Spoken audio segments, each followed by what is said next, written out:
Secretary of State Mike Pompeo arrived in Oman earlier today. It is the final leg of his Middle East trip that included stops in Jordan, Egypt, Bahrain, the United Arab Emirates, Qatar, and Saudi Arabia.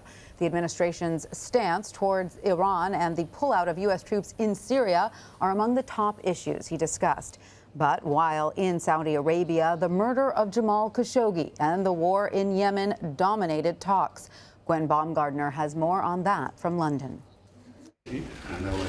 Secretary of State Mike Pompeo met with Saudi Arabia's king and crown prince for more than an hour Monday, telling them the Trump administration expects every single person responsible for the death of journalist Jamal Khashoggi to be punished.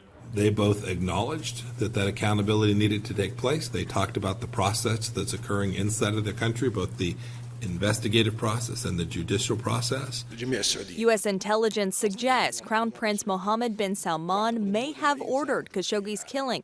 The Washington Post columnist was murdered and dismembered at the Saudi consulate in Istanbul in October. His body has never been found.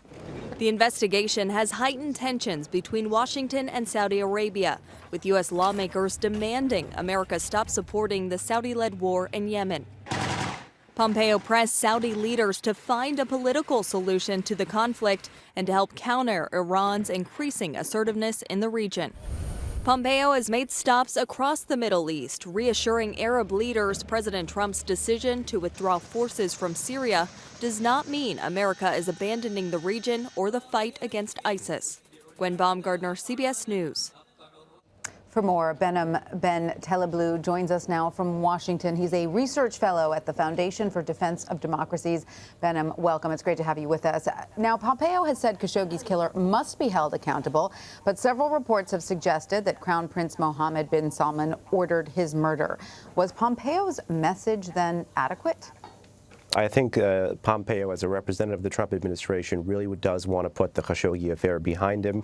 That being said, it's important to address the actual killing of Jamal Khashoggi, which we know was horrible, and if that's true, as has been reported, was quite gruesome. The administration has issued Magnitsky sanctions against several Saudis, including Saudi officials, but I think it's had a hard time marrying its rhetoric and reality when it comes to the Khashoggi affair. But more important than the Khashoggi affair, at least for the administration's foreign policy trip to the region, is the war in Yemen. And both issues were brought up between MBS, the Crown Prince of Saudi Arabia, and Secretary Pompeo. And I think both will continue to be borne out in 2019. Not easy discussions on either side there. All right. Let's talk about Turkey. President Trump tweeted Sunday that the U.S. will, quote, devastate Turkey economically if they hit Kurds. Pompeo said the president's threat underscores its commitment to its partners, but Turkey is America's NATO ally. How complicated is the U.S.-Turkey relationship now? Well, I'm glad you mentioned this because Turkey is yet another country that we have a lot to quarrel with in the Middle East.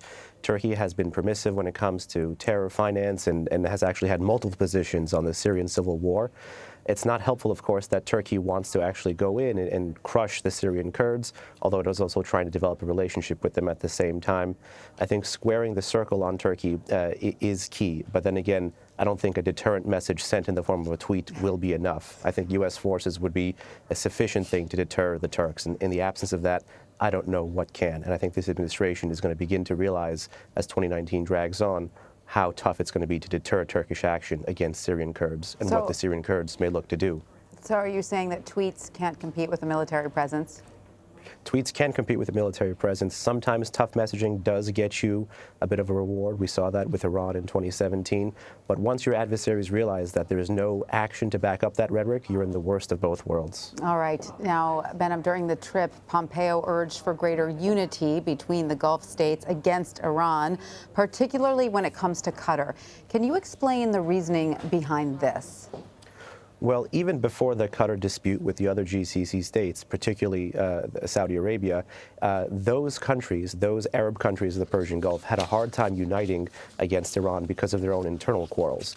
We know, for instance, that all those countries see Iran's ballistic missiles as a threat to their territorial integrity, but they haven't been able to integrate their U.S.-provided missile defense systems. Now, with the Qatar dispute on top of that, political intentions are even more harder to define here. So, the administration does does want to bring these countries together, and I think one way they could do that is through pushing for this missile defense, citing the common threat from Iran. But, as we just discussed, the U.S. is pulling out of Syria, which many say could empower Iran. Does that undercut Pompeo's argument? Most unfortunately, I think it does, and I think it's in this vein that Pompeo's trip should be seen. There has been very tough rhetoric from this administration, and I think an appropriate right-sizing of the Iran threat and a return to kind of the normalcy, the traditional allies the U.S. has had in the Middle East.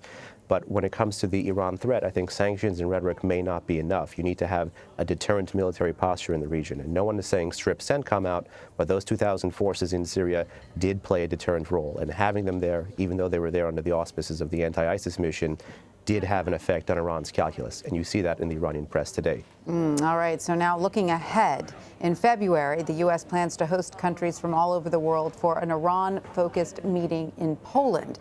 What exactly is the goal of that meeting? This, I think, is very important because the administration still needs to globalize its fight against the Islamic Republic of Iran. You've seen immense success on a unilateral level, with U.S. sanctions being restored and reinforced starting this summer and then escalating in November. But the U.S. wants to turn its economic power into political power and have a stronger international coalition against Iran. Now, there are key regional governments in the Middle East and in South Asia and some in Europe that I think could be susceptible to this message, but many Europeans, at least European politicians, are looking to find any way to save the nuclear deal, and they'll be skeptical of this conference. So the administration really does need to step up its diplomacy with respect to getting a coalition together against Iran, and this is a useful first step. So on a global scale. All right, Behnam Ben Taleblu, thank you so much for joining us. My pleasure. Thank you.